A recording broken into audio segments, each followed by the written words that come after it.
আসসালামু আলাইকুম। সবাই কেমন আছেন? আশা করি সবাই ভালো আছেন। এখন আমরা চলে এলাম বাংলাবাজার টু ব্রিটিশের রাস্তার মধ্যে। বাংলাদেশ থেকে বের হয়ে দেখলাম জাম একদম বরেরি মাদ্রাসা পর্যন্ত। তারপরে প্রায় আধা ঘন্টা 40 মিনিটের মতন আমি বসে ছিলাম। তারপরে নিজে নিজে ভাবতেছি একটা ভিডিও করি। তারপরে ভিডিও করা শুরু করলাম। আরও আপনারা জানেন আরও বড় বড় কন্টেন্ট ক্রিয়েটর এবং সাংবাদিক ভাইয়েরা এই রাস্তার ভিডিও দিচ্ছে।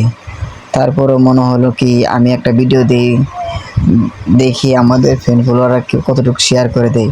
আশা করছি সবাই আমার এই ভিডিওটা শেয়ার করে দিবেন, যাতে এমপি মহোদয় এবং আমাদের স্বরাষ্ট্রমন্ত্রী সবাই এই ভিডিওটা তার কাছে যাতে পৌঁছে যায়, তারা নিজ চোখে যাতে এই রাস্তার ভিডিওটা দেখতে পারে।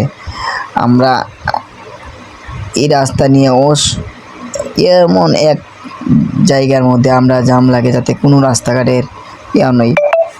তারপরে সবাই শেয়ার করে দিবেন, আর ভালো থাকবেন, সুস্থ থাকেন এই বলে আমি আমার এই ভিডিওটি এইখানে শেষ করে দিতেছি। আল্লাহ হাফেজ। সবাইকে অসংখ্য ধন্যবাদ।